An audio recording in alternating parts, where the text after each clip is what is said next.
Hi అండి, ఈరోజైతే ఈ సీజన్లో దొరికే పైనాపిల్తో హల్వా అయితే చేసుకుందామండి. హల్వా ఎలా చేయాలో రెసిపీ చెప్పేస్తాను, ఛానల్ సబ్స్క్రైబ్ చేసుకుని వచ్చేయండి. ముందుగా బాగా ముగ్గుని పైనాపిల్ తీసుకోవాలండి. తీసుకొని దీని వేస్ట్ని అయితే సపరేట్ చేసుకోవాలి. సపరేట్ చేసుకొని నీట్గా తొక్కలైతే తీసుకోవాలండి. ఇలా తొక్కలైతే తీసుకోవాలండి. తొక్కలు తీసుకొని మొత్తం ఇలా కట్ చేసుకోవాలి.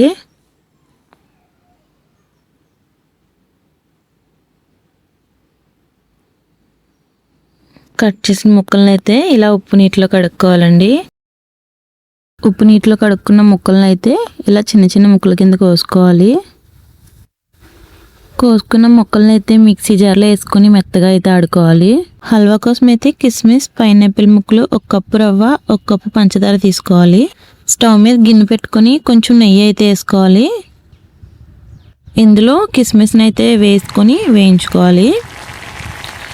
పైనాపిల్ ముక్కలు కూడా వేసుకోవాలి. మొత్తం బాగా కలుపుతూ వేపుకోవాలి.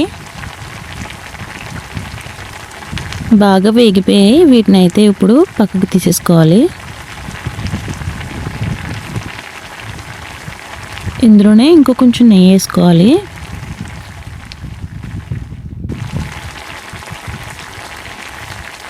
నెయ్యి అయితే కొంచెం మరిగిన తర్వాత రవ్వ అయితే వేసుకోవాలి. వేసుకొని మొత్తం బాగా కలుపుతూ వేపుకోవాలి.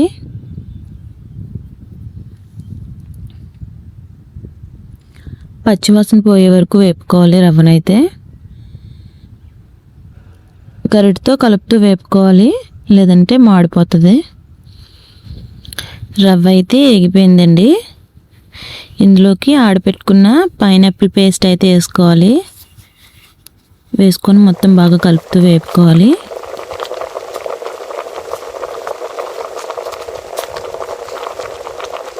కలుపుతూనే ఉండాలి, లేదంటే అడుగు పట్టేస్తుంది. ఇందులోనే కాచి చల్లార్చిన పాలు అయితే 1 కప్పు వరకు వేసుకోవాలి. వేసుకొని మొత్తం బాగా కలుపుకోవాలి. ముద్ద కట్టకుండా బాగా కలుపుతూ ఉండాలి. ఉండలు అసలు కట్టకుండా బాగా కలుపుతుండాలి. అలాగా గరిటతో కలుపుతూనే ఉండాలి. కలుపుతూనే ఉడికించుకోవాలి.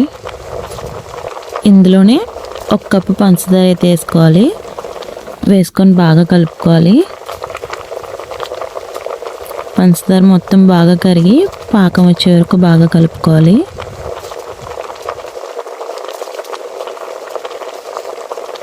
పంచదార అయితే బాగా కరిగిపోయింది. ఇందులోకి వేపు పెట్టుకున్న పైనాపిల్, కిస్మిస్ ముక్కలను అయితే వేసుకోవాలి.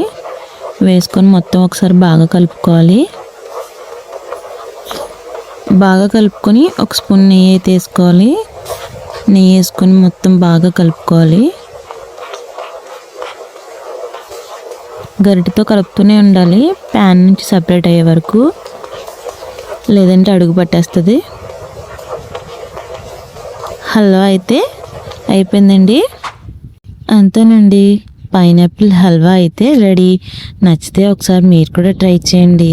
ఎలా వచ్చిందో కామెంట్ చేయండి. నేను చేసే మరిన్ని వంటలు మీ దాకా రావాలంటే ఛానల్ని లైక్ చేసి సబ్స్క్రైబ్ చేసుకోండి.